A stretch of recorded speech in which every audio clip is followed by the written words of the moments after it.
अस्सलाम वालेकुम जी, अहमद शिहाब के साथ आज की सबसे बड़ी खबर सिर्फ ये नहीं है कि ईरान और यूएस की जो डील हो रही है। इससे भी बड़ी खबर ये है कि पाकिस्तान को और बहुत सारी दूसरी दुनिया में कई ममालिक को बहुत सारा फायदा और नुकसान जो होने वाला है उसको भी जिक्र करना चाहिए। और इंटरेस्टिंग चीज, सबसे इंटरेस्टिंग चीज ये है कि ईरान ने अपनी शराइत पर मुआहदा किया है, डील की। और ये जो आखिरी डील साइन हुई है उसमें भी एक बहुत बड़ा इंटरेस्टिंग फैक्टर ईरान ने अपनी मर्जी और अपना एक जो पावर है, अथॉरिटी है, वो प्रूव करने के लिए जो किया, वो भी बड़ा इंटरेस्टिंग है। उन्होंने कहा कि फारसी जबान में मुआहदा होगा और ट्रंप ने कहा कि नहीं, इंग्लिश जबान में होगा। तो फाइनली ये तय हुआ कि दोनों कंट्रीज अपनी अपनी जबान में इसकी जो एग्रीमेंट है, डील है, उसको डिजिटली साइन करें। तो ये भी प्रूव करता है कि ईरान अपनी ताकत को मुकम्मल तौर पर आजमा रहा है।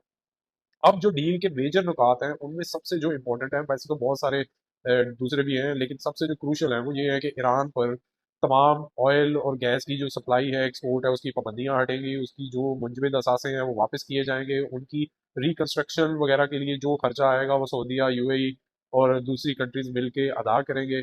इससे ईरान की इकोनॉमी बड़ी तेजी से बूस्ट करेगी, एक्सपोर्ट बढ़ेगी, सप्लाई मार्केट में ऑयल की बढ़ेगी। तो ऑफ कोर्स पहले भी सप्लाई जा रही थी, लेकिन अब जब ऑफिशियली बहुत सारे ममालिक में जाएगी तो इसकी वजह से जो ऑयल प्राइसेस हैं वो थोड़ी सी वक्ती तौर पे कंट्रोल रह सकती है।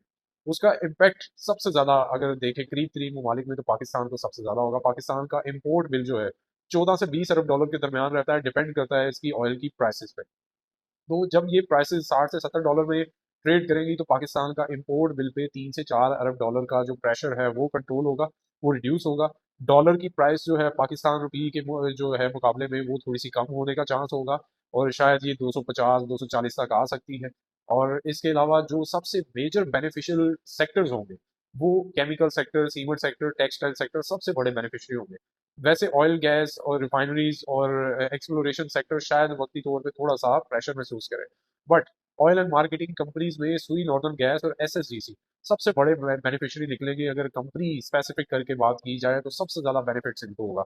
इसमें भी सबसे ज्यादा बेनिफिट शायद एसएचजीपीएल को होगा।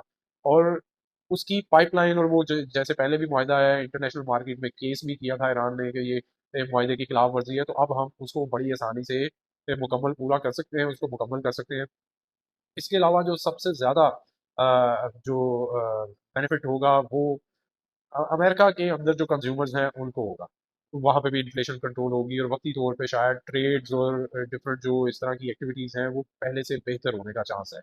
और इन्फ्लेशन जब कम होगी, इंटरेस्ट रेट और वो भी थोड़े से कंट्रोल हो सकते हैं।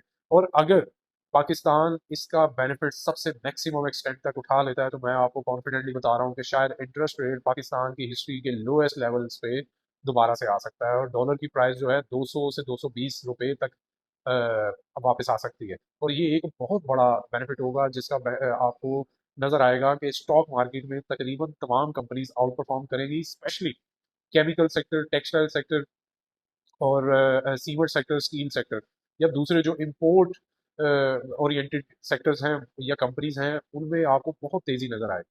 तो ये अभी प्रिडिक्शन है, अभी ये तमाम चीजें आए, जब थोड़ा थोड़ा बेनिफिट नजर आएगा उस वक्त आप उसके अकॉर्डिंग अपना रिस्क डिफाइन करते हुए बाय सेल कर सकते हैं। This is not a buy sell call. अच्छा जी, जो डॉलर की प्राइस है वो कम होगी तो अभी हम बात कर रहे थे कि डॉलर की प्राइस भी कम हो सकती है, इंटरेस्ट रेट भी कम हो सकता है।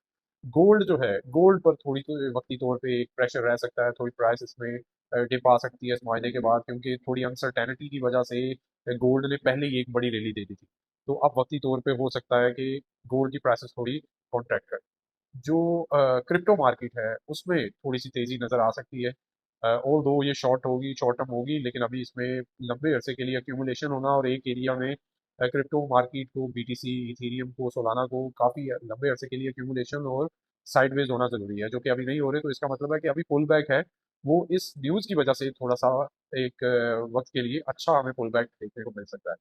और तो ये ओवरऑल सिनेरियो है। लेट्स सी कि इसके इम्पैक्ट कहाँ पे आते हैं, किस तरह से आते हैं। आप बता सकते हैं कि आप इस वक्त इस न्यूज़ की वजह से सबसे ज़्यादा किस सेक्टर या किस कंपनी को लेकर बुलिश हैं, और उसकी रीज़न क्या है, कमेंट सेक्शन में बता सकते हैं। और चैनल को सब्सक्राइब कर लीजिए, इस पे बहुत सारी वीडियोस मैंने ऑलरेडी अपलोड कर दी हैं, जैसे कि बजट पे सेक्टर वाइज, कंपनी वाइज बहुत डिटेल में एनालिसिस किया है, और भी डिफरेंट टॉपिक्स पे, स्टॉक मार्केट से रिलेटेड और सेक्टर्स पे, डिफरेंट एरियाज में, इकोनॉमी पे वीडियो चलती रहती हैं और ऑलरेडी अपलोड भी की हुई हैं।